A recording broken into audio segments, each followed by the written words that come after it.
Good evening, everybody. Welcome to our NSS Space Forum. On behalf of Larry Ahern, Vice President of Chapters, I am Bert Dick, Vice President of Membership. We welcome you to this very, very special Space Forum, Escaping Gravity, My Quest to Transform NASA and Launch a New Space Age with Lori Garver. So we're really excited about the session tonight. As always, we thank you for joining us. We've been doing these since the pandemic started, and it's become a regular part of our programming. We will be sharing the schedule upcoming as I get a little further into the slide deck, and we look forward to your further participation. As always, I'd like to go through a quick agenda. We do some virtual etiquette. We've got some NSS announcements, the upcoming space forums and town halls. Then we'll get right into the program. And then we're going to close out with some books to give out as door prizes of Lori's new book. And then we'll close out the session. As always, I'd like to talk a little bit about our virtual etiquette. If you could submit a question, if you'd like to submit a question, looks like we advanced too fast.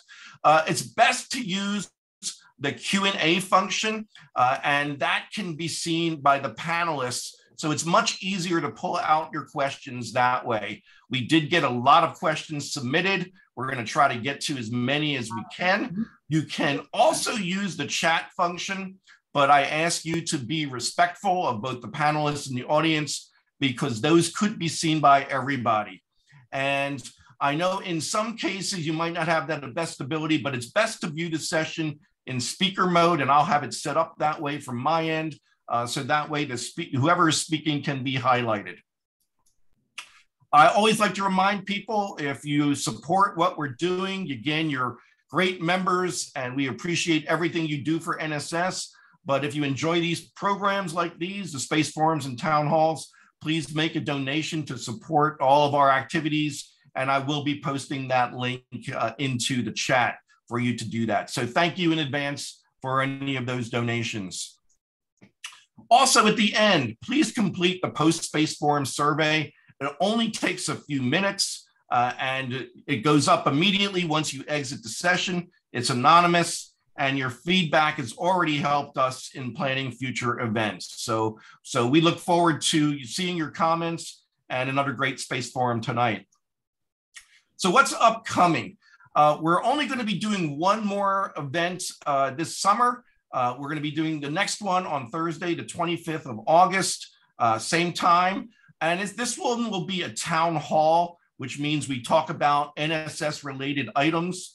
So we'll be talking about the Space Edge Academy and also the NSS Career Center, which is something new. So I hope you can join us for that. Larry and I are working on the schedule for September and October. We've already got the dates lined up, so you can mark those off. And we've got some great potential speakers. We're trying to get everything locked in, and we look forward to sharing that with you at the next session on the 25th. So now, let me get into we'll get right into the program. I'd like to welcome two very special guests to give us some opening remarks. We've got Dale Scran, our NSS Senior Vice President and COO, and Michelle Hanlon, our NSS President. So I'm going to open it up to Dale to say a few words. Dale. Well, I just like to focus on thanking Lori for coming to this. I've known Lori a long time, and she's one of the most outstanding people I've ever met. I think that, I don't know if you remember the old Roosevelt quote about the people in the arena who try and sometimes fail. And those who are never in the arena and never know either success or failure. It's a great quote, but Lori is someone who has been in the arena and has known success and failure. But I think the success is tremendous. And I think she's actually one of the people who have contributed the most to space settlement in the 21st century. So I just thank you ever so much, Lori, for everything you've done for us over all the many years you supported NSS. Back when you're an executive director, but especially for everything you've done to make commercial spaceflight a reality through your work at NASA. I thank you. Thanks, Dale. And Michelle? Wow. I know that everybody who's on this call has probably read Lori's book, but I just really wanted to point out a few things. And unfortunately, Lori, I have to tell you, I bought it on Kindle, so I've got to get a hard copy for you to sign for me. But or you can sign my Kindle. That would probably be pretty awesome too. So about NSS, Lori says, these are the people who raised me, my original space family. And in describing us, she says, they have advanced important policies and legislation, kept the United States from signing treaties that would have blocked space development, started new companies and organizations, lobbied members of Congress, antagonized senior aerospace industry leaders, and often been ignored and marginalized by the established space community. Well, Lori, one thing you have done in your career is taught us how not to be ignored and led us out of this phase. But I really, really resonated with your chapter 10, talking about diversity and righting the wrongs and about the importance of speaking up. So, Lori, thank you for speaking up. You're an inspiring role model, not just to women, but to every human being on Earth who aspires, who has the mission, who shares the goal of humans living and thriving and working in space. And as Dale said, I couldn't have said it better. You truly have shown us that an individual can really make a difference. And so not only do we thank you for that, but thank you for being so inspiring. I'm so looking forward to this session. Thank you. Thanks, Michelle. Thanks, Dale. So everybody, let's get right into our program. And I want to introduce our speaker this evening. If my slides will advance, so here we go. So again, we welcome Lori Garver. Let me tell you just a little bit about her. She, as you've heard before, she is a former executive director of our National Space Society, several stints at NASA, including deputy administrator, also the general manager of the Airline Pilots Association. She is a renowned aerospace policy analyst, a business executive, and philanthropic founder. She also founded the Earthrise Alliance. And of course, now she is an author, and she's going to be talking tonight about her book, Escaping Gravity, My Quest to Transform NASA and Launch a New Space Age. So, Lori, we thank you for joining us tonight. Oh my, it is so wonderful to be here. Thank you for having me, and thank you for those introductions. I get very emotional about that because I do consider NSS my space family. Very good. So we do have a lot of questions that were submitted. I have a few of my own, but I thought I'd start off with a fun fact because I'm kind of referenced in your book. I don't know if you know that, but early in your book, you talk about the launch of STS-61C and the delays. That's the flight before Challenger. And if you might recall, I was actually on that tour in December. So I kind of, when I was reading that, I said, "Oh wow, I'm kind of in the book."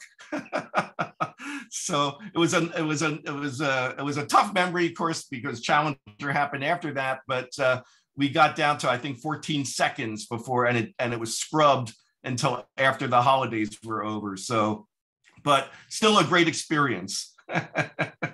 Indeed. So, yep. So why don't we start off with just talking a little bit about the book? Why write the book now? What was your motivation behind it?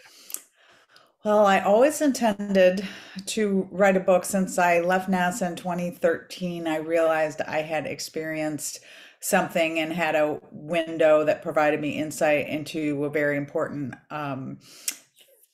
thing that happened at NASA, important time at NASA. And I assume some of you feel this way as well. It seemed like we hadn't had the story told of how we got there and the real value that space and space settlement provide. It sort of seemed to the public maybe like this started with Elon Musk and Jeff Bezos. And of course, we know that is not true. In 2013, I was still very busy. So all I really was doing was starting outlines of the book. I had a couple of journalists who wanted my notes and records. And I said, I think I'm going to keep them. I did collaborate with some authors who've written about the time, but I knew that it really began so much earlier. So without COVID, I've been saying it probably wouldn't even be out now. The timing I knew was going to be something that mattered because it wasn't exactly clear when I would be done and when some of these achievements would be happening. I really didn't get serious about the writing until 2019, and then was able to put more time in starting in 2020 during COVID without traveling. Being homebound gave me the opportunity to do this. Oh, great. You kind of touched on the next question about records, and I know you wanted to be as accurate as possible. You mentioned that in the book as well. So what things did you do in terms of searching out records, talking to people, just to make sure you got some of these conversations and all of the facts straight?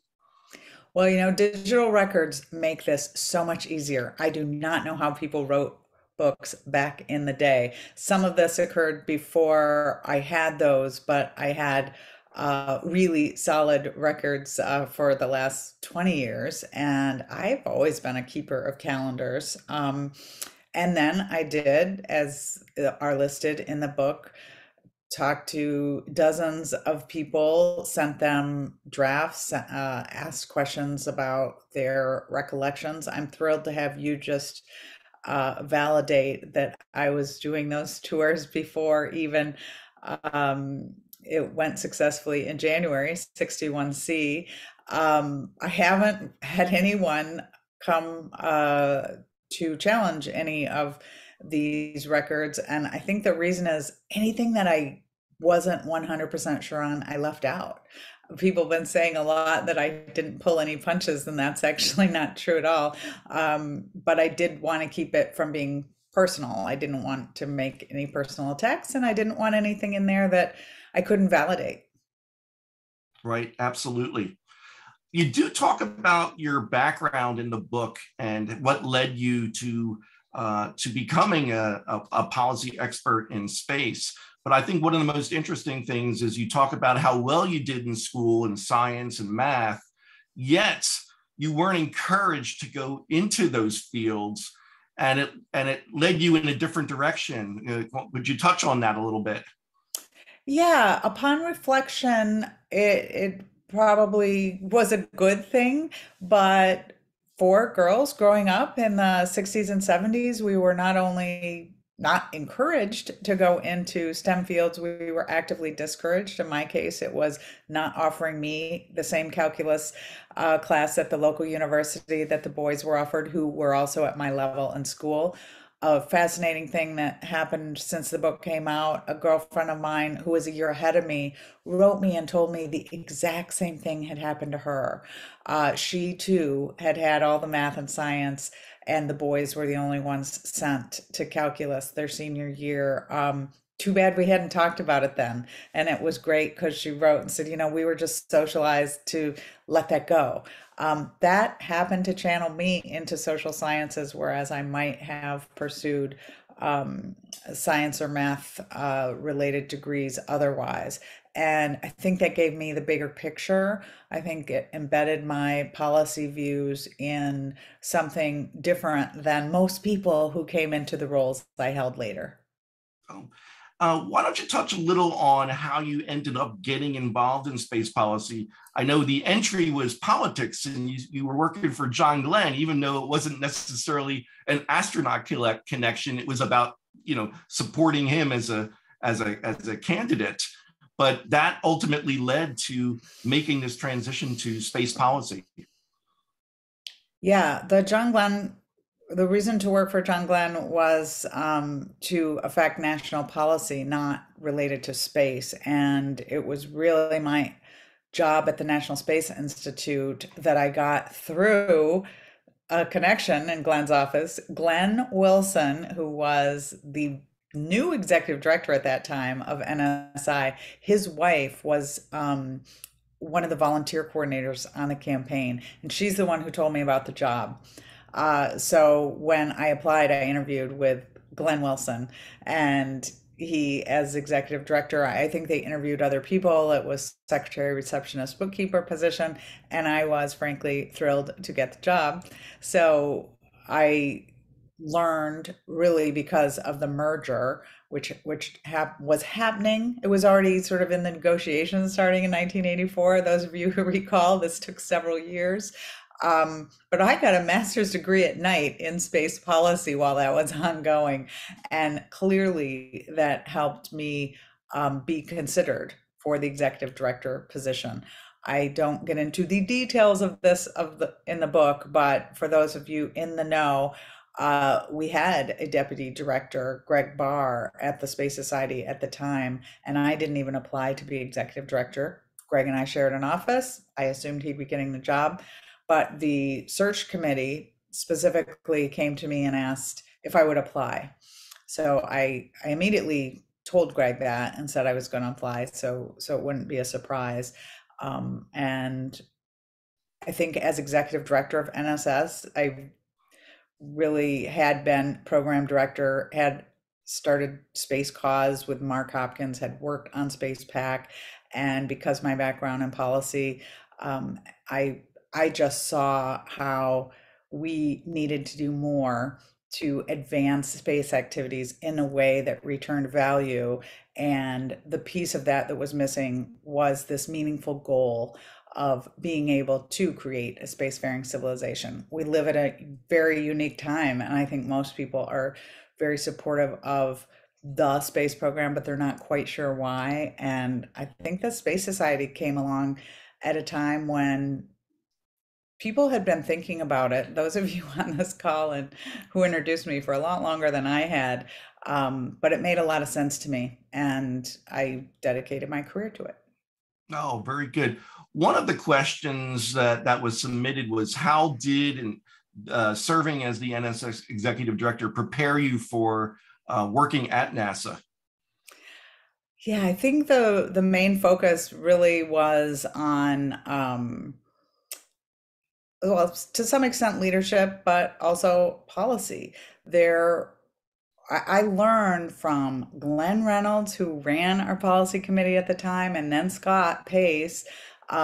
We were testifying on the Hill at this time. We were testifying before the early Augustine committees about how we could better advance our space program. And when Dan Golden asked me in 1996 to come work for NASA directly, I wasn't hired as the policy person. He hired me to help with strategy. And what he told me is, you're doing such a great job on the outside, but I really need somebody inside who believes this as well.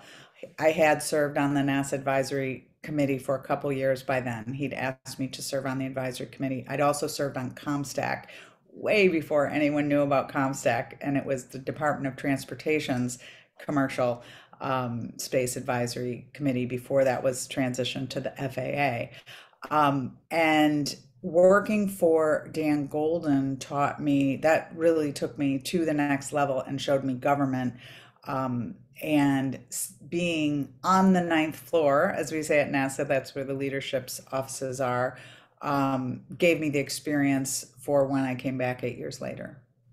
Oh, very good. I saw a note in there that our chat isn't working. Is that correct, everybody? I'm trying to see because I didn't see anything in there with chat.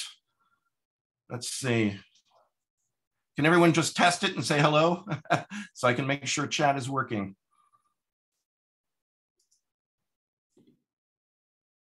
I don't see anything in there. That's interesting. I will, oh, there we go. I did, we got it. Let's see how it works. Okay. I'm going to double check that as I ask the next question. Lori, sorry for the interruption.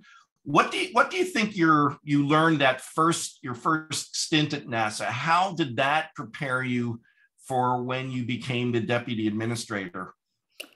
Well, as I say in the book, the National Space Society shaped my ideology, and Dan Golden forged it into steel. Dan is a very strong leader, and he had a vision, and he articulated that vision well. He used the bully pulpit. He dug into his leadership team to get the most out of them. And I, I, again, building on what I'd learned leading teams of volunteers and a small staff at NSS, learned from him. I think it's not what everyone believes, but in my view, people like to know where their leaders stand. It's better, in my view, to know where they stand than not to know, and even if you disagree with it. And I watched him take and shape NASA to another level. His goal really was always driving to make the agency better, more responsive to the public. That's another thing I think I got from NSS. I always felt when I worked at NSS that I worked for the members. It's just so clear because like we were literally cashing their $30 checks. So that's who paid our salaries, and that's who we were responsible for through the elected board. And so at NASA, I felt that way for the public. And most people at NASA feel very disengaged, I think, from the broader public and start to feel like they know their constituency and it's those couple of members on the Hill or it's their friends who are in industry who might hire them later. And Dan Golden was never about that either. He was about the big picture. So I think I got good training. Oh, very good. Everybody, I'm checking into the chat issue. It does look like it's disabled and I don't understand why. So I'm going to see what we can do about that. So let me get back to some of the questions now. Everyone, if you could just use the Q&A function right now until we see what we can do about the chat, that would work great. So let me start off with some questions that came in. And so obviously one of the big questions is, in your book, it says you named names, you know, so has that adversely impacted you so far? Or what's the reaction been? Well, I have not hid my views for most of, if not all of my career. So I have not gotten in, now it's exactly 1 month today since the book was released, any pushback, as I said, about anything factually that's in the book. I even saw Charlie last weekend. It didn't come up. I haven't seen Administrator Nelson. I doubt he would bring it up. NASA has given a no comment to every every reporter who has inquired for a comment, who's writing articles. But there is no doubt. I mean, ever since I was really deputy of NASA, it's been clear that I was not going to get, the gigs that most guys, but people generally get after leaving those positions, because I had stood up for what I believed in rather than for what I knew sort of the people with the money would want, either on their boards or something. I've accepted that because I just really prefer to use the power that I have from having those positions to do what I can for the future of humanity. I just can't imagine anyone would make a different choice. And frankly, it hasn't really, hurt me in the sense that I'm not starving. It's interesting. Dan Golden actually read a draft of the book and he told me not to put it out. Oh, wow, really? Dan said, don't do it. You're gonna lose a lot of friends. And I said, Dan, is there anything in it that's not true? He said, no, it's all true. But he said, as you get older, you want more friends. And I know that he must feel, a little of this himself. But what I told him was, I don't think he'd really recognize how far we've come, that there are many, many people who see the value of this, who appreciate where we are now, and that story needs to be told. I'm not going to be in the boys club. I never was. Yes, there were, and at NSS, it's rather funny because since I came from the National Space Institute side, I think I was very much, supportive of our Aerospace Industry Advisory Council and raising money and so forth. But once we get to a point where we are in the room and we are taken seriously, if you don't push for what you need, you're not going to make any progress, sort of to Dale's comment about being on the field. So I've been a little surprised at how positive the reaction has been. I'm sure there's people not happy about what I wrote, but perhaps they thought it would be even worse. No, it's interesting to read it because I know we're all of us who follow the space program, we anxiously await when an astronaut book comes out. You know, we had Eileen Collins on when she released her book, but we never really see what goes on inside that helps create the space program and make sure it operates. So it added a certain perspective I don't think a lot of us saw. And I think from that standpoint, you hit a home run. Well, that's sort of the point. And as I say, I think in my author's note, there are a lot of astronaut books. And I think publishers want astronaut books because they sell well. But there aren't a lot of people who have written books who are in these political leadership positions at NASA. And that's where I think it really, again, it's a smaller community of people interested, but it is important. Right. Early in the book, you talk about when Neil Armstrong and Gene Cernan are testifying before Congress, and they're predicting a very bleak future for the space program. And I actually remember that very well when that happened as an outsider thinking, well, what's going on? And in the book, you talk about the fact you knew them well and considered them friends. How did you react and bounce back from that?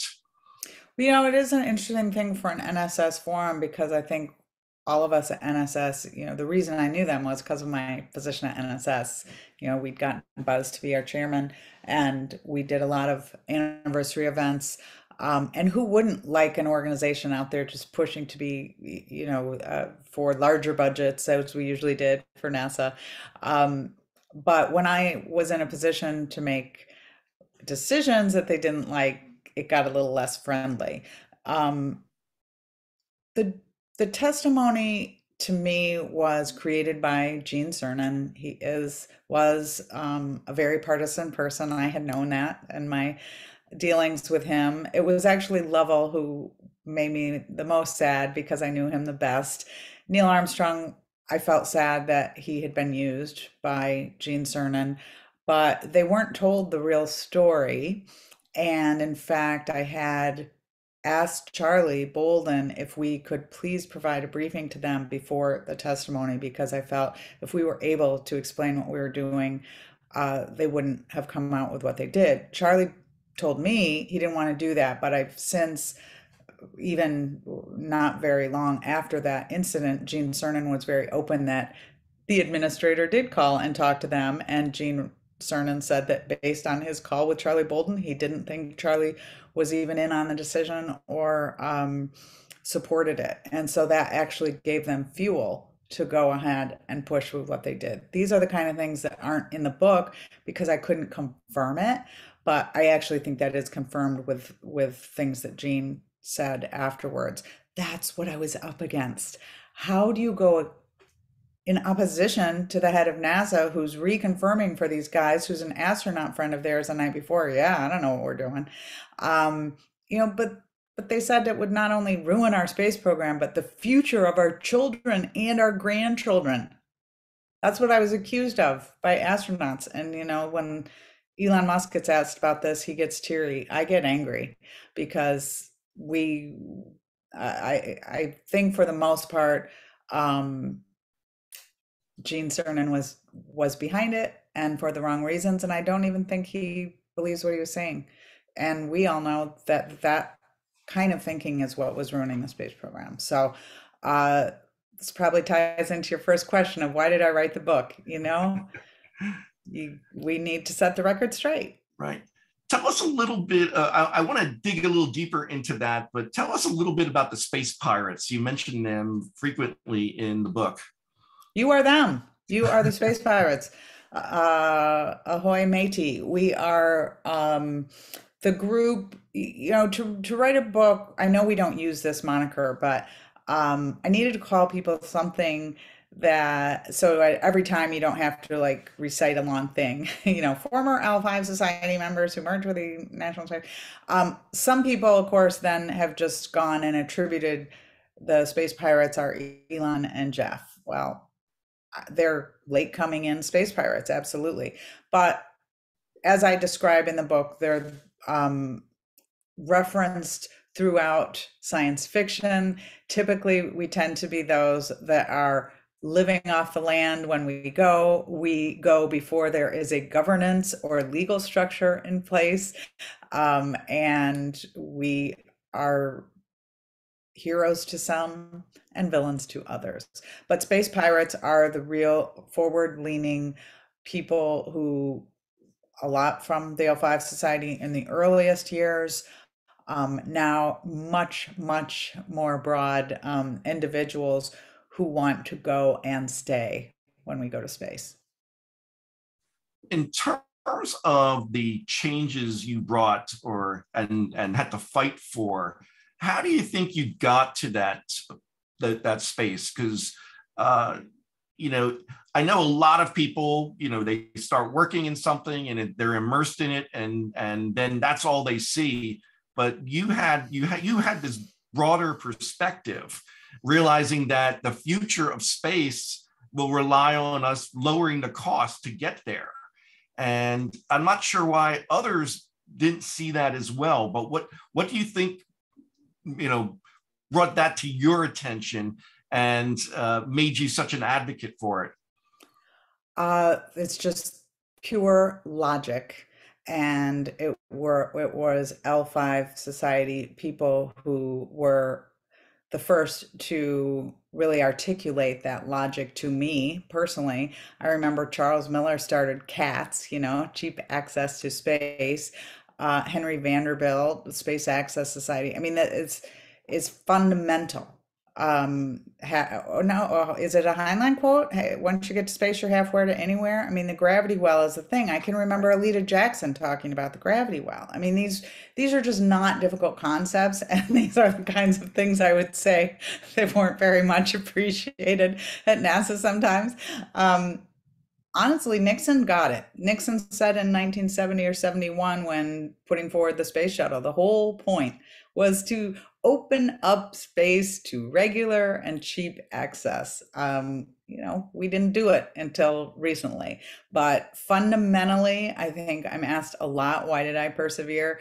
And it's because, that was just critical to anything you're going to do. And we might not be able to get agreement on future things to do, but we certainly need to lower the barriers to entry.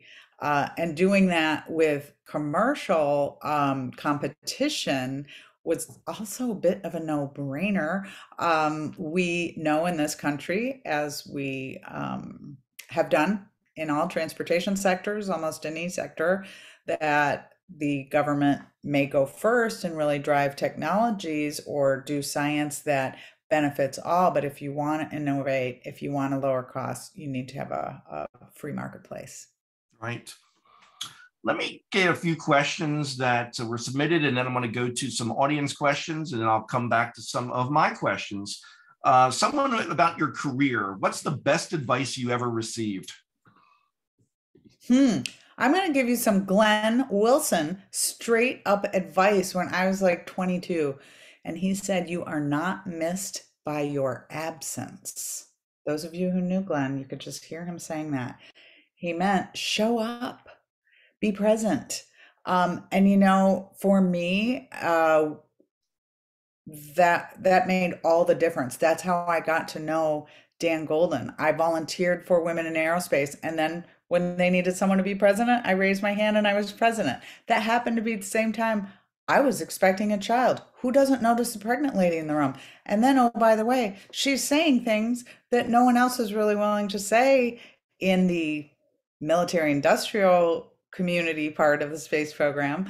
I went to everything. I still do. And I think being an extrovert has helped me because I genuinely get a lot out of interaction that I have with people. COVID, again, this is why I was able to do the book, because it was just torture for me to be not with more people for that period of time. And this brought it all back to me. I think that people today and the Brooke Owens Fellowship and anyone early in their careers, I feel terrible that they're having to go through this during COVID, because it's very hard to get to know people and see their true capability if you're not there with them. And I loved that advice from Glenn Wilson. Oh, that's great. So another question that was submitted: would you ever go back to government work? Oh, well, these jobs are not something that you can even really do much to try to get. A lot of times that probably would even backfire, but I wouldn't rule it out. Another positive thing, in my view, for having your policy views be so known, and in my case consistent, that any administration who would want me at NASA would support those, and I wouldn't want to go back unless they did. So it's sort of a self-feeding thing. My line during these interviews, because I get asked it a lot, is I wouldn't rule it out. I'm just about 20 years younger than the current NASA administrator, but I'm also not looking to do it, and I have not conducted myself in a way that would want a future president to have me. I don't think tell all books are the way to do that, but I'm really just so aware that there are many people who would be excellent, and many of them are female. I have a hope that we will see that in the not too distant future. Sounds great. Let me get a few questions that were submitted. So these are not in any particular order, so they could be on any topic. So the first one is from Kwame. Do you think vertical integration, as with Blue Origin and SpaceX, or competition is more beneficial for accelerating space development? And then there's a follow-on. Is there any tension between those dynamics in the commercial space industry? Well, of course, the Blue and SpaceX doing vertical integration within their company, they're still competing with other companies. So it's important that we keep that level of competition. Initially, I can remember at least SpaceX was buying things from other companies, and it just got so frustrating for him. I remember one time I was in there and he was telling me the cost of something, and then when the company found out that SpaceX required it, it went up by a multiple of 10. And so he's like, now we're building them ourselves. It's a great way to lower your costs and to make sure you don't have supply chain issues. We're all seeing that today. So really surprising that companies as large as these in aerospace, something so complex, are able to do it. And I think it's a discriminator in a positive way. Of course, that again requires that you have more than one company doing this, and I'm still hoping we can get some other companies, maybe not fully catch up with SpaceX anytime soon, but at least be in the game, because we need that. Sounds good. Just a comment to the audience. I know a few people had raised their hands to ask questions. We will get to that toward the end. So if you do raise your hand, try to keep it up there, and I will get to you. Next question came from William. What agencies and organizations are working on these space issues, and what is being done for atmospheric pollution from an ever-increasing number of rocket launches, the LEO junkyard, and an ever-increasing number of space junk, and the impact of space junk on an Earth-based astronomy? So a lot of questions in there. Well, which is really the point. There isn't an overarching agency looking at all of those things, even if they might seem integrated to you. Of course, as for, within the Earth's atmosphere pollution, there are a range of organizations such as the EPA setting regulations. Space debris still needs, I think, an agency to take the lead. NASA doesn't see itself as the agency that needs to clean it up. They don't even have the regulatory capability, because they're not a regulatory organization, to require certain types of capabilities to keep from expanding debris in the future. The military hasn't fully taken it on. There are a lot of governance issues with everything you talked about. And now I think your last part of that was referencing the web with, anything we are putting out in space now, we know is at risk. I think we do have to just recognize this and be able to have, like we are driving through commercialization, lowering costs and having things be repeatable, having them be able to be deorbited, having there be, I would do tech demo competitions to eliminate debris and pay for companies who come up with innovative solutions to do that. But that isn't happening now. I think this is a growing problem, and all levels from all that you said. And unfortunately, I am not very optimistic we've got anyone tackling it at this point. Okay, let me see. We got another question from a different William. Even with more payload capacity coming online, what do you know about NASA's efforts to develop artificial gravity, since micro-G is so damaging to crew health?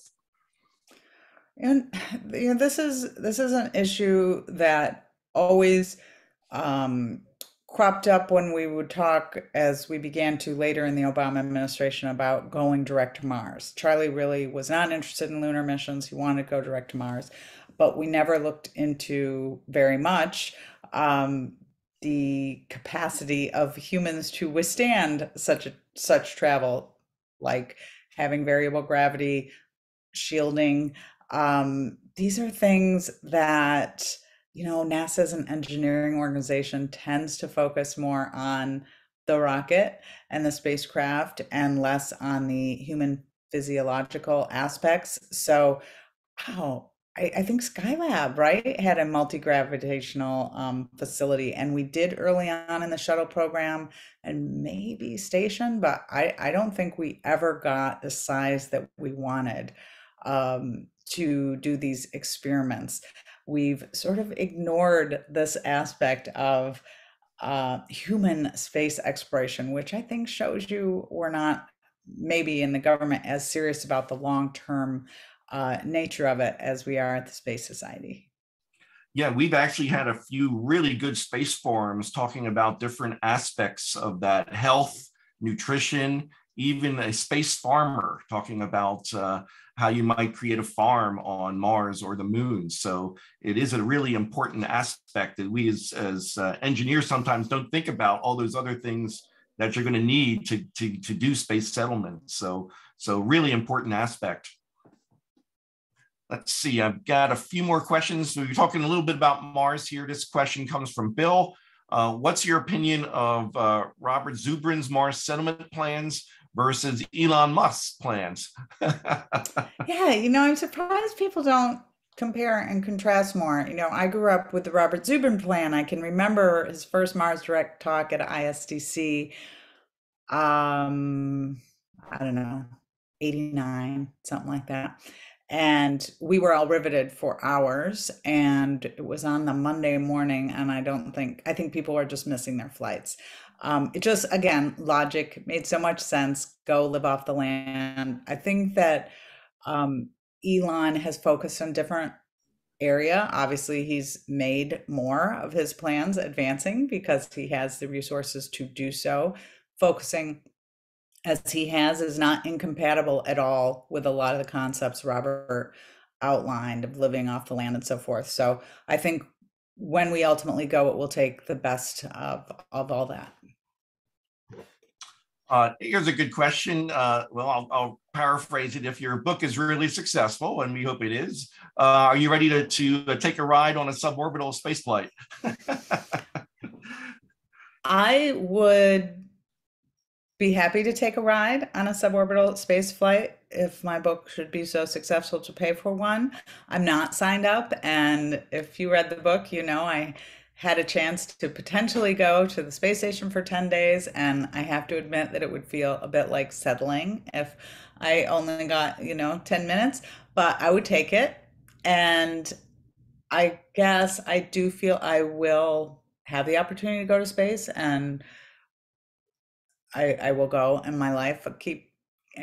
It's hard because for any of you my age or older, people were walking on the moon when we grew up. So that's really, what I'd like to do.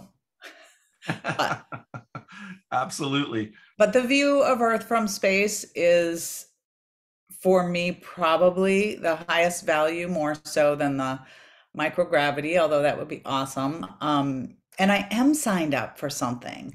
The Worldview, is it called Worldview? The balloon Oh, that's right. going to go to like 70,000 feet or something. It was much more within my price range. And my husband, Dave, and I have a reserved trip that you can take 8 people on these, and they're capsules from balloons, and they are going to take off from different parts of the world. We are signed up for the one that leaves from Norway, so you can see the aurora borealis, and you go for like 20 hours. Oh, wow. That sounds like fun. Fabulous. No weightlessness. You Nope, don't go to right. space. You're in the stratosphere. So you're getting up to possibly SR-71 altitude. Right. Right. Okay. Sounds good. I'd still like to try that. Absolutely. Let me take it back to your book again, talking about commercial crew and also, kind of tying that into the implications for going back to the moon with Artemis. You had SpaceX and you had Boeing. Both getting the contracts. Obviously, SpaceX has done a great job. Boeing is hopefully going to be sending astronauts soon to the ISS. In terms of this, the moon lander, I'll talk about the moon lander that SpaceX got the contract, and I think commercial crews showed having some competition really was important, because one did very well initially, one's catching up. Should we put all of our, as they say, eggs in one basket in terms of Starship?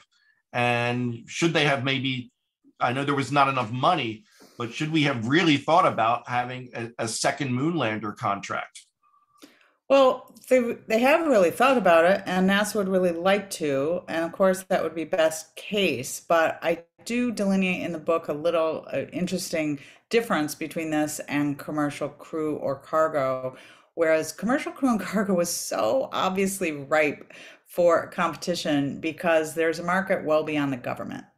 And so you have companies beyond just those sponsored by the billionaires willing to put some of their own capital at risk and willing to be able to go for that broader market. I think for the lunar lander, that's a lot harder case right now. And therefore, those bids that weren't just SpaceX had to cover the costs for 100% of the R&D and so forth. You're not going to get the likes of Lockheed Martin and Northrop, who are on Boeing's team, to see a long-term beyond NASA return from their investment for some unknown market.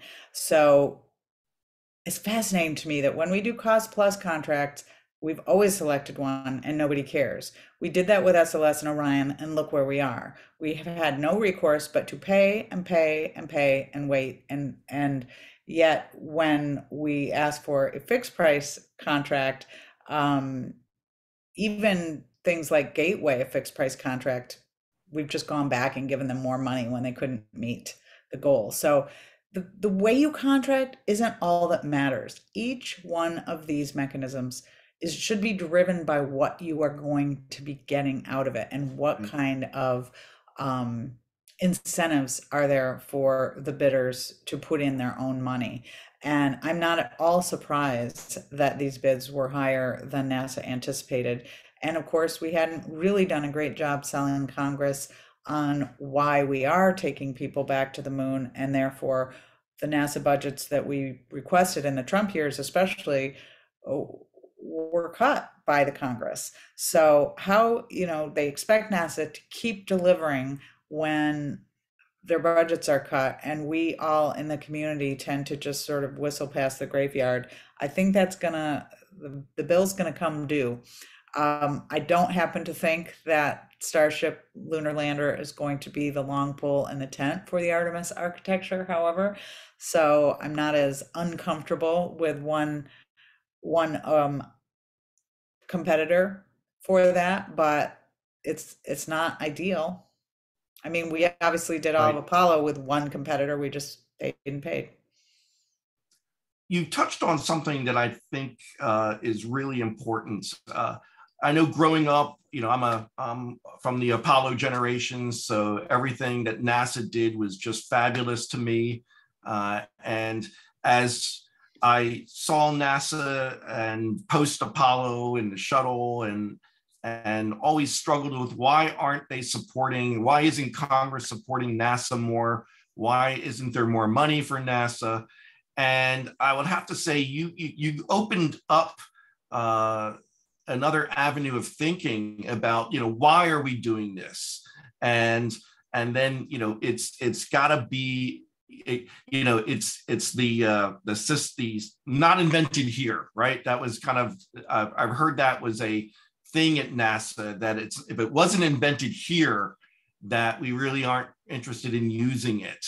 And the whole idea of competition, of innovation, of creativity, and letting people in different areas, diversity is so important, letting people in different areas explore these things. I just want to, from my standpoint, you opened my eyes a lot with your book. So I don't know if you'd like to just touch on that a little bit. You kind of did with your earlier answer. No, sure. I do think we have to keep in mind NASA's 18,000 plus people and contractors, and so many people bring a lot of innovation to bear. My criticism tends to be of a few of the leaders, not just in human spaceflight, but a lot of these programs just, it's a very natural thing to believe that the people who've been doing it the longest have the best capability to do it. That's not, something that should obviously just be thrown out. It is to be open to new ideas. It is to recognize that this is not an entitlement. When we went to the moon, we did it because the nation believed that us beating the Soviet Union in the Vantage, something that at the time was so new and so technically challenging, that it would show that democracies are the best way to advance societies. And we did that. NASA wanted to keep going, of course, but we had not been focused on doing it in a way that lowered the cost, because it was a race. We won the race. Again, Nixon, not long after, said, okay, now the next step is reduce the cost. Had NASA stepped up to that and delivered just as we had in Apollo and reduced the costs in the 1970s and built something that was really reusable and able to be reliable, imagine where we would be today. They didn't. And part of the reason was our political structure. We had this infrastructure they wanted to use. We had a workforce they wanted to use. We had congressional supporters who we knew would pay for this. This continues today. No one's back that disincentivizes change and innovation. Right. Let me bring up the workforce then. That's an interesting aspect.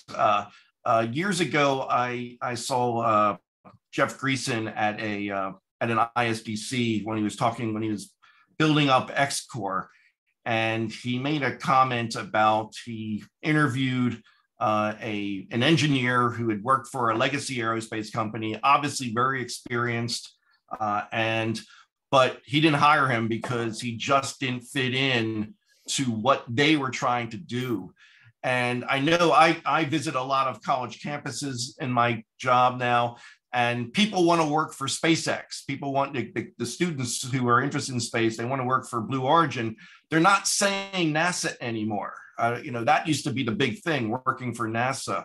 And are we attracting the right people to come into these new positions who will be the leaders of the future?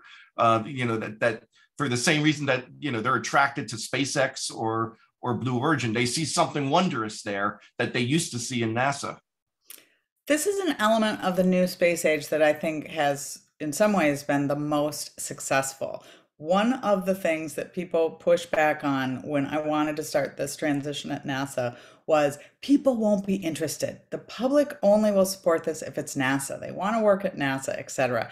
And this, to me, was nonsensical. I would go to science fairs, and I remember a science fair at the White House. President Obama held these, and the students had stickers on their cases for their science experiments that included NASA and included SpaceX and Virgin Galactic, and they didn't see a difference. It was all inspiring, and I think we've gotten there.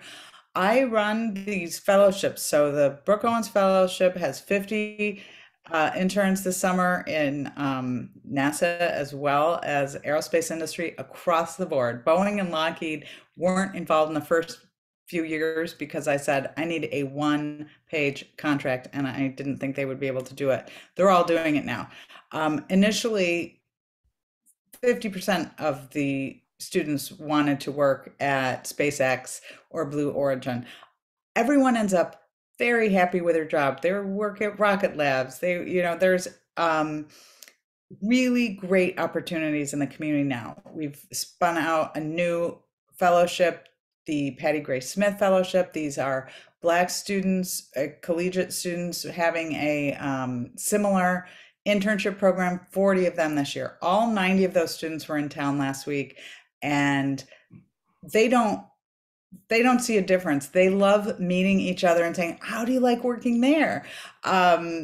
It's also, we know people in the earlier careers don't stay in the same job as we did growing up, or as especially our parents did.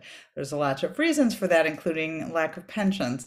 But I found it very beneficial to come and go from the government. And I think you bring in a value that people who are there 40 years in a row don't have. So to me, it's positive, and I see people being willing to work in our field because we're doing interesting and valuable things, and that's what's important. Great. Let me get a couple more questions that were submitted here, and these focus in on your career at NASA.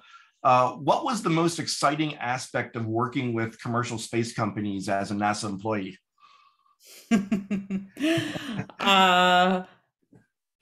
I was very proud to defend this industry against the status quo. I know that it didn't always make me popular in certain circles, but you could feel, who wouldn't feel good about trying to drive progress? And I think the best thing was that, to me, we'd held back our nation by being more protectionist with our aerospace companies, and look no further than our inability to compete in the launch market.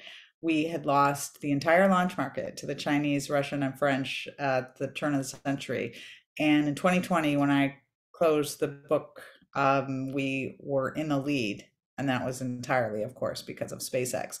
But you can remember in the NSS days, we were arguing against trade policies with China because we were losing this business. We outpriced ourselves. That is not the way to innovate. That is not the way to be competitive and to help your economy and national security. So I loved being able to advance companies that had the ability, at least I thought, to make this country better. And doing that at the same time, you're getting charged with, undermining our space program was hard. Right. So the next question, let's hit it right on. What's your prediction for SLS? I predict that SLS will get its first test flight here in the next month or so. I know we've set a date at the end of August. You know, first flights are tough and it needs to go perfectly in order for us to have the confidence to put astronauts on it the next time. So if it does not go perfectly, I think there will be a lot of questions about how we go forward. It's one of the real flaws with the plan. People like to be critical of SpaceX for crashing vehicles, but the truth is, you know, that testing and that's obviously the way to go. We have only scheduled one test and we can only go every 2 years. So if everything goes perfectly, I think we will put astronauts on it next time, which is, I don't know, a year and a half to 2 years. People have asked how many SLSs I think will fly, and I take the easy way out and say single digits. And, you know, lots of this depends on competitors. If Starship starts flying, I don't think that our nation will spend too many years down the SLS path if it is very, very obvious we can get even greater capability at much less cost. Right. I'm going to open it up shortly to a couple of questions that people have their hand raised, but I just want to kind of pivot to women in aerospace, because you do talk a lot about diversity, and there were a couple of questions that were submitted. And are you, Gwen Shotwell and Devin Newman, exceptions or a trend? An interesting question. Two great women.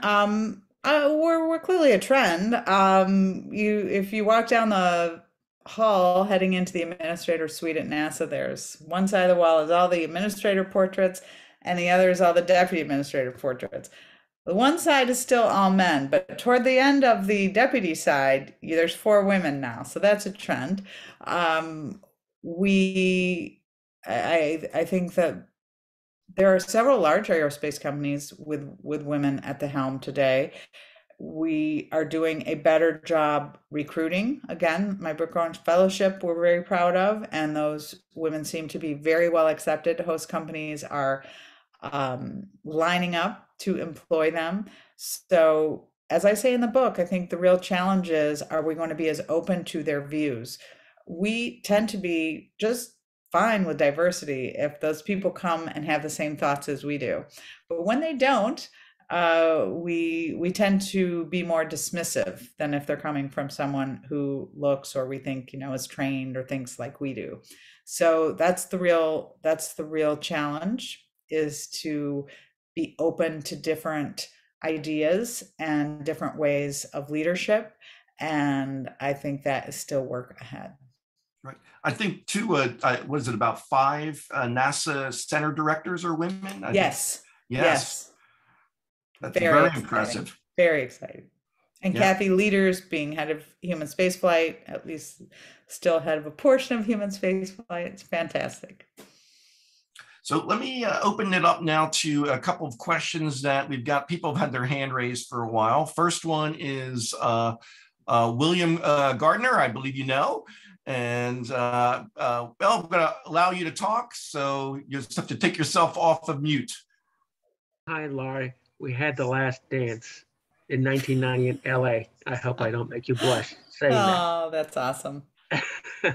But coming from the L5 side of the 1987 merger with NSI in Pittsburgh, don't you think NSI ideas, rocket engineering, not so much humans in space, L5 ideas have been dominant?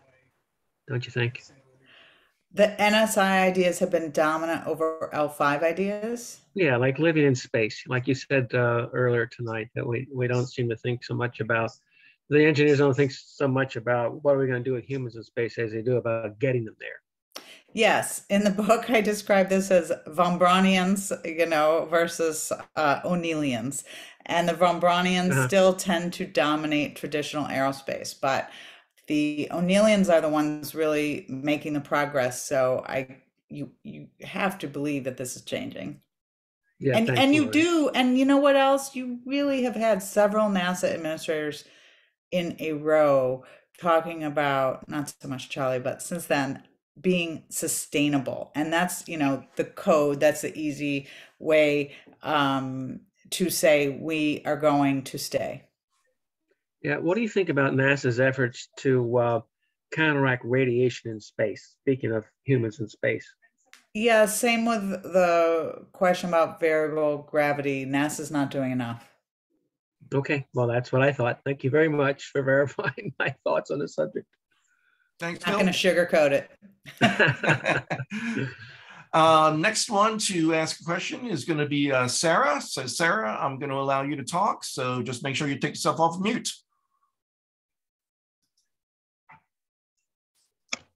You're still on mute. Still on mute, Sarah. Hey, hi. There you go. Can you hear me? Gotcha. Oh, fantastic. Hi, Sarah Blackman from Brigitte Proprietary Limited. I'm based here in South Australia, involved with Lot 14's CRC, CRC SAT, and also the Space Centre here in Adelaide. So my question really was centred around the stewardship role that women have taken at NASA in a big way. There's the predominance of women taking more the compliance, regulatory, organizational aspects of us at NASA, and when they, and is it endemic within the space programs, space companies still, that women are going to hit that glass ceiling, not so much so because they're women, but more that they're more organizationally orientated as opposed to hardcore leadership? Well, thanks for the questions, Sarah. There are so many different views on this. My own, as supplanted by just sort of minimal research, is that women tend to, in general, yes, we are more collaborative. We tend to have take a broader view and to like to spend our time doing things where we can see that value really helping others, sometimes less competitive. That doesn't always align with how we view leadership. Dr. Kathy Sullivan, astronaut extraordinaire, as someone who has depicted this well as a scientist. She said after being a NASA astronaut, she then went and was on a research vessel, and the captain was a female, and how science was done so differently and collaboratively, and they got so much more out of people than what she had experienced through her years in the astronaut competitive corps, where it's just if that person wins, you lose. So, you know, it's a very different way of looking at things. I do think that some of this is organizationally, most of us females don't necessarily like working in such a competitive environment, and that's not where we really shine. Is that the best way to lead all organizations? Probably not. It probably, like most things, has its time and place. Very good. Thanks, Sarah. Next question is coming from Damien. Damien, I'm going to allow you to speak. And just remember to take yourself off mute. Hi, can everyone hear me? Yep, we hear you.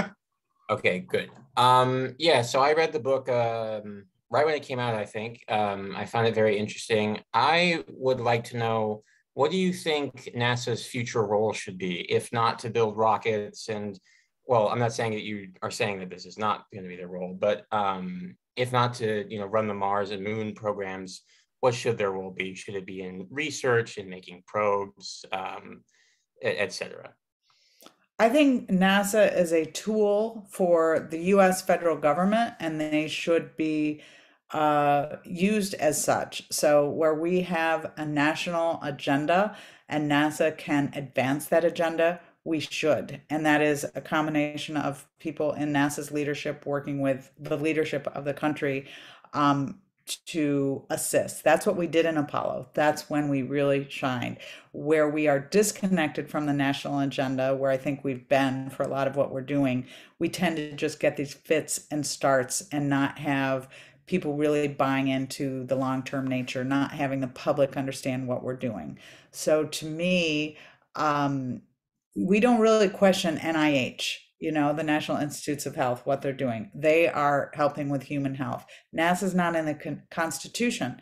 NASA needs to advance things that our government is supposed to spend money on. And to me, there are plenty of things we do to advance the nation's health and welfare and national security. And we should be aligned more towards those than one-off stunts, I'll say, that people within the space program enjoy doing.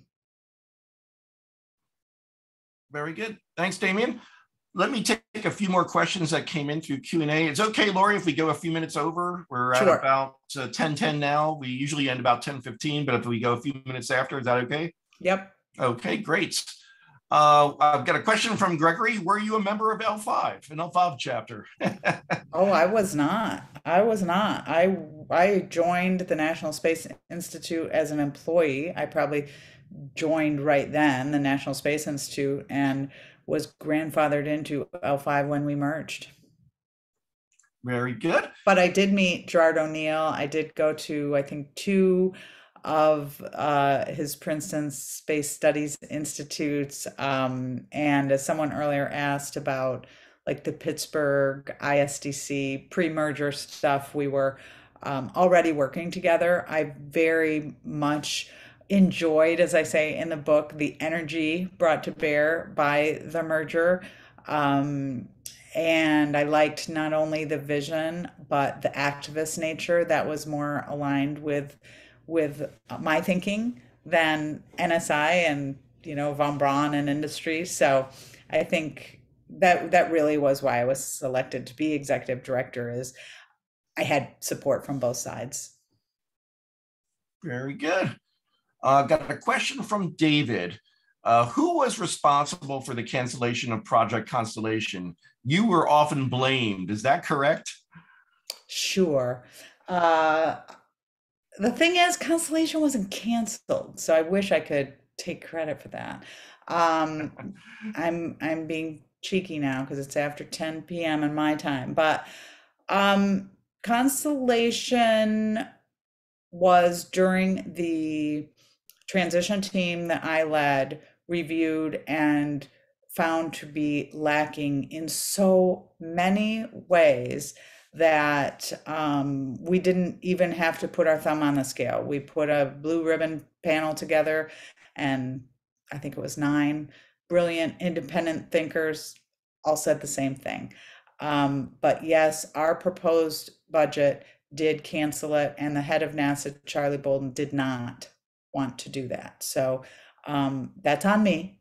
But of course, had it been on me to shape our campaign and to be able to socialize that with the Hill and the public, I think we'd have a different outcome, but it was not. So it was sort of a worst case scenario where we didn't put it in the budget, but then didn't really explain why not, and then how we intended to advance the space program in more productive ways. So we ended up with Constellation contracts. They were not canceled. Got another question from a different David.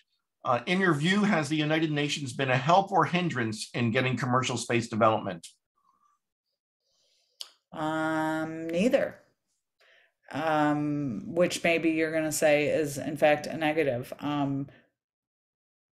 As I think we talked about or maybe I did that earlier today on one of these, keeping the US from being a signatory to the Moon Treaty was an L5 Society accomplishment that was important.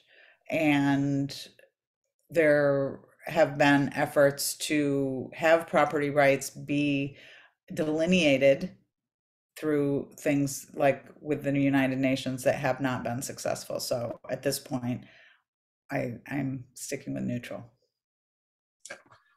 Got a question from William. How do things like Space Angels and Space Capital fit into partnerships with NASA? Really interesting aspect of our capitalist society today are these venture capitalists incentivized programs. This has helped tremendously with New Space, of course, because we had these billionaires, those couple of companies didn't necessarily need it, although I think in SpaceX's case, they very much have investments from VCs. The space-oriented VCs are playing a role in helping, I think, to advance startups that have great potential. And there's the lowering of cost to get to space, of course, is now a feedback loop that helps us be able to do more in space for lower costs. And the companies that are starting up and doing that in unique ways are very much helped by those VCs. Very good. I see that Larry has a question. Larry, go ahead. Yeah, well, we recognize kindred spirits when we see them. You'll always be a knight of L5 like the rest of us. Oh, I'm not sure I really was ever a knight of L5, but I definitely crashed a few of your parties. Oh, I think we. Was I inducted? Yes, I think you were. Okay. I'm just gonna go with your word. I'm a knight of L5. I forgot the handshake if we have one. Well, it's not a handshake part. We call it. It was cash over on the barrelhead. You paid your dues. Half the dues went to parties, and half the dues went to projects. Oh, I'm sure I paid. Yeah. And the thing is, I still remember, even though it's hard to say this. It was last century. But the thing is, the things like you had, like I Want to Go campaign, the campaign for the future, the race for space, all these, like I said, it motivated the memberships. And I said, hey, Dale, we need something to motivate the memberships again. Yeah, go ahead. Go ahead. I was going to say, I had more of that kind of thing in the book early on that didn't make the publisher's cuts, but I have some great pictures of those I Want to Go shirts, and my husband and I passing out NSS flyers on the steps of Air and Space Museum on the weekends. The Race for Space was particularly successful, just a 5K on the mall. I believe Dan Golden coming to the Race for Space and seeing the energy around NSS programs was probably not entirely unrelated to me getting the job. I mean, you just never know what is going to be. Very good. Thanks, Larry. So as we wind up, Lori, just a couple maybe closing questions then. I know one of the most difficult parts of reading the book was some of the harsh name calling and attacks that were directed at you. How did you deal with that? Because it just seems like it's one thing for somebody to just say, oh, my program deserves this and argue the points, but the personal attacks just seemed way out of line. Yeah, when you're in an intense battle like that in the arena, I think for me, it helped to focus on the goals that I was fighting for, and I didn't give it all that much thought. There were a couple times I feared for my physical security a little bit, and those were really the low points. But even that, I can remember having these thoughts like, and telling people, if something happened to me, you make sure they know who did it, because these are not nice people, and the things that we were fighting for were right. They were goodness. They were the best for our nation and the world and the future. And who wouldn't want, I think I'll close with this. I was in such a unique position. Of course, I would have preferred to be in the top seat, but I was in the second seat for the head of NASA. And growing up as I did, having political science and economics background, working as a receptionist at a 501c3 that had 4 employees, these were not how people in those positions normally got their start. And so I knew it was a very unique opportunity. I took it extremely seriously. Because I was so interested in the outcome. The government oath to me was very important, and taking some personal risk to do it didn't matter as much as the goal. And I know people put themselves at risk to do things for our nation every single day. And I wasn't doing that. I mean, I really wasn't probably going to get shot. So that most of you would do the exact same thing. And it was a pleasure and an honor. Very good. Thank you, Lori. I sum up what Dale mentioned in his opening remarks about and Michelle, what the impact you've had. So we really appreciate it, and really wish you the best success too. How are the book doing? I see you've made a lot of presentations and you're on the news a lot. What kind of reaction are you getting? It is, as I said earlier, extremely positive. I'm thrilled. I was quite nervous about how it would be received in some circles, and I think it's really a testament to how far we've come with a lot of the ideas we put forward through the decades, is that people recognize that's the right thing to do. I wrote openly and honestly. I'll highlight, so at one point in the book, when I'm talking about these senior people who I revered attacking me, one of them was Homer Hickam. And Homer was quoted in the news as saying I was a gadfly who should resign. And he hadn't said anything about the administrator, and this is when our budget came out. Homer Hickam tweeted to all his followers, and as well as mine, an apology for doing that. He said he hadn't remembered doing it, so of course the citation for that article is in the book, and I shared it, and he said, well, there it is, I said it and I was wrong, and I'm so glad you didn't take my advice and leave. I mean, that's just so nice. And there have been others of people writing, I was at NASA when you were there and I was just wrong, and thank you for pushing. Like, you guys can imagine, that's very gratifying. Again, I'm sure there's a lot of people who are not happy with it, and having SLS here launch next month is, again, the timing was not something I could have planned. I don't want this to be hurtful to the tens of thousands of people, I guess, who've worked on these programs, because it's just how they were structured, that they wouldn't be sustainable. But other than that, I think people are enjoying the book. I think my publisher is happy with sales. I believe that publishing is another one of those industries that is ripe for innovation, because as an author, you have very little insight into sales. And so I couldn't really tell you other than Amazon sales, which you can sort of calculate, but I think it's going well. Fabulous. There was a question earlier. Are you making any visits to do book signings? Because people want to get your book signed. I don't have an in-person tour set up. There will likely be visits to a couple places. Not all places are doing things in person. Most of it is either hybrid at this point or virtual. I will update my website with any scheduled trips, and that's lorigarver.com. And we can send that information out as well. So let me see if Dale, Michelle, or Sarah, if you have any final questions or comments. I'll start with you, Dale. Oh, Dale, you're on mute. I think I would cede my time to Sarah. Okay. And everybody, we've got Sarah Alvarado, who is the president of SED. Sarah. Thank you, Dale. And thank you so much, Lori. Honestly, I said this in the beginning, you really don't hold anything back.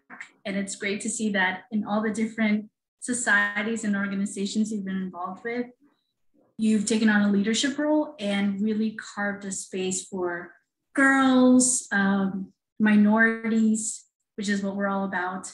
I would love to see you at NASA again, maybe as being first in charge, but really want to reiterate the inspiration that you have given a whole generation. So thank you so much. And I hope to see you at Space Vision. That's a plan. That's what I was going to say. That's one place on the tour I have coming up. Chicago, right? Correct. Sounds great. Thanks, Sarah. And Michelle. I mean, my hat is off to you. You are a remarkable, remarkable person. And hopefully I can get you to come to speak to my students here in Mississippi, because I teach US domestic space law. And I mean, you are a living, breathing US domestic space law. And that would just be glorious. So thank you so much for your time this evening. I am definitely assigning this video as part of my class curriculum. Thank you for what you're doing as well, Michelle. It's very much appreciated.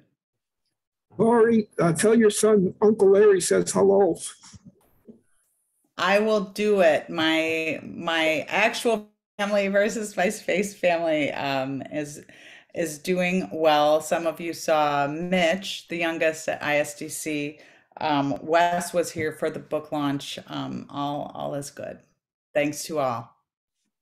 Well, Lori, again, thank you so much for taking the time to join us and sharing your story. And just as everyone said, just telling it like it is. We really appreciate it, and everything you've done to advance space settlement and how things are right now in the space industry. So we really appreciate it.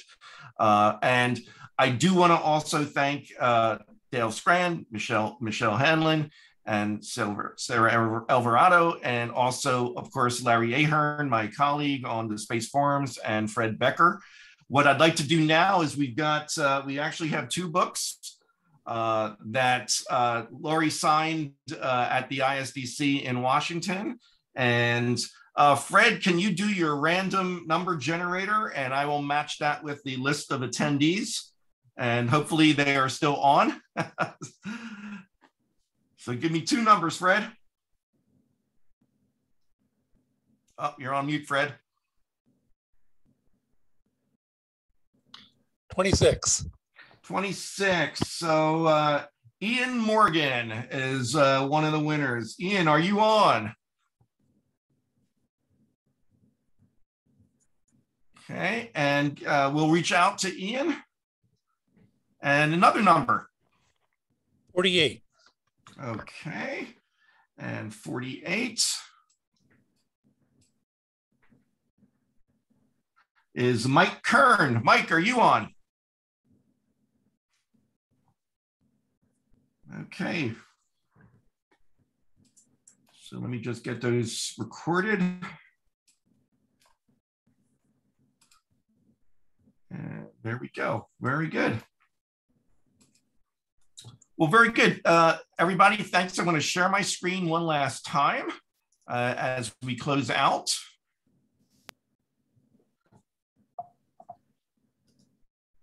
So again, I thank everybody who joined us this evening. It was a great session. I wish all of you a great evening. For those in our time zones, we actually had some people in tomorrow's time zone. So have a great day and a great weekend ahead. Stay safe, everybody, and we'll see you on the 25th of August for the next town hall. So again, thanks, everybody. It was a great evening. Take care.